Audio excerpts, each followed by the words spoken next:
Hello, and welcome back to another one of our videos. Come along with us while we explore a couple of cultural sites that are pretty close to Camp Humphreys, South Korea.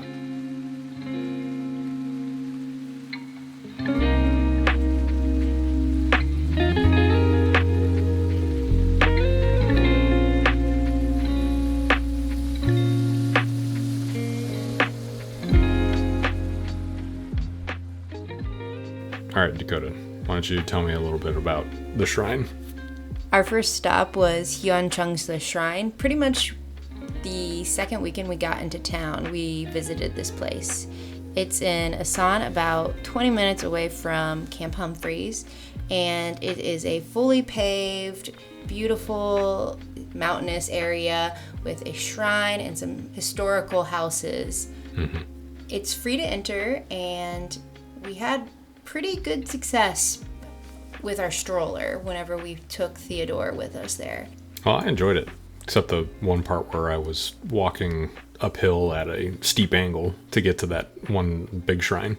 But other than that, yeah, it was very nice. Almost got rained on, but it was comfortable.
If you happen to make it by here, make sure to check out the museum. It's free to enter, and there are videos that play for you. You can use the Papago app in order to translate the informational cards that are in front of the artifacts.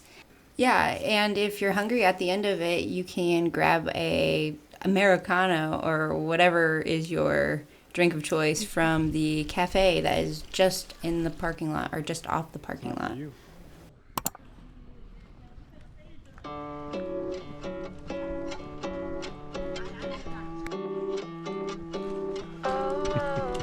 Are you laughing at me?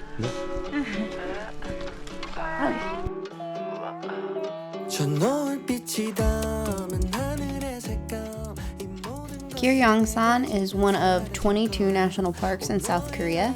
It's about an hour and a half south of Camp Humphreys or Pyeongtaek, South Korea, or about 3 hours south of Seoul. At the head of the national park, there is a visitor center that you can visit with information regarding the national park.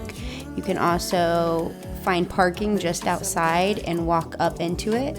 There are various trails for different skill levels. For our hike, we ended up just staying on the paved path since we did not at the time have a backpack to carry Theo in. That's super convenient to have. Yeah. It's a must for some of these places because even though there are some areas that are pretty good for having strollers like what we're showcasing today, there are a lot more areas that will be more beneficial to you to have something where if you have a small child with you, you can just throw them in your back behind you, and then you got hands that are free to do other things like take pictures or hold delicious food and everything like that. Yes.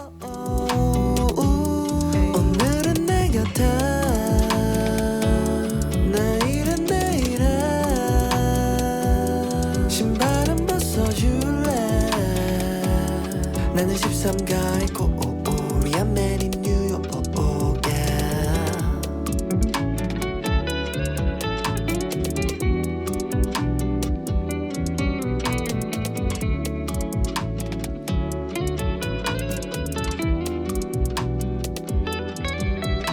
친구 반바퀴 돌고 내 옆자리 찾지 나이키 신고 JFK 착지 할아버지의 시계를 찾기에 기분이 좋아 내 맘에 배터리를 차지 Hey 까지면 외로운데 핸폰 화면은 차가웠네 불빛이 따뜻한 우리 동네 마침 열려있는 건 카페였네 어쩜 그것도 인연이야 쓸데없는 의미 부여야 좋아하는 걸 하면 다 행복할 거라 했지만 You ask me why I do what I do and I'm like on my mind. Speaking of food, if you are hungry during this, there are a whole bunch of cafes just at the beginning of the national park. Oh yeah, it's like a full stretch of open air food vendors and sit-down restaurants. I don't think we tried any of the sit-down food though. Did we try any of the vendors? No, we did not try any vendors. We were pretty fresh when we visited, so we were still a little nervous about not being able to speak the language or communicating with. It was also really hot that day. Yeah. We were really tired by the time we got done with this trip. At least that's how I felt. I felt nervous about trying to communicate since I didn't know any Korean and didn't quite know how to use the translation apps. A lot of the people seem pretty willing to try and figure out what you're trying to say though, and it seems like a lot of the Korean nationals have bits and pieces of English that they can speak. Yeah, we've been pretty successful in stumbling around our way through yeah, some of these areas. Everybody's been very nice. That's made it really easy. Mm-hmm. Oh yeah.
Would you hold me if I told So the Suwon Temporary Palace is about an hour north of Camp Humphreys and about an hour south of Seoul, so pretty much in the center. It's easily accessible by train if you prefer to take that route, or I think there's also buses that go up there. I'm sure there are. But we decided to go by car. There is parking around the Just area. on the outside, yeah. Yeah. But I would avoid taking a car if you were going during a busy weekend because it might be difficult to find parking spaces. For example, when we arrived, we got there pretty early, but when we arrived, there was still parking available at the location that we had pinned in Naver.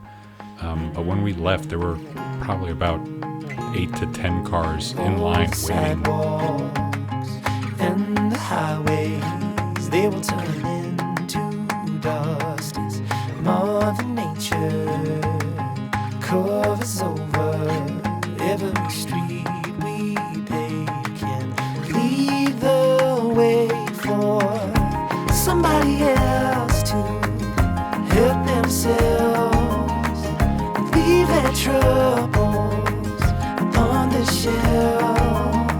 So don't you worry, we're gonna find all we need in our sunset paradise. This cost about 1,200 won to get in, which is about 93 cents, so not a lot. And children under 6 years old are free. So a great place for families. Oh yeah, and it's a quick little walk around. It's very scenic, and one thing that we did notice is that the grave at the top of the hill, there's a trail that you can take from the backside of the palace. We didn't take it obviously because we had our stroller. If you did have something like a little backpack, like we were talking about earlier, that would be an easy way to get up there with your child. If you want to know anything more about the historical value of this shrine, watch this K-drama that I'm going to put on the screen. Ironically, I watched this the first week Theodore was born, 2 months before we even came to this place. So it was fun to see the history associated with the film. And then, do you know what the name of that film was? Or I guess It's on the screen. We're at it. It's on the screen. It's right here. It's right here. Neat.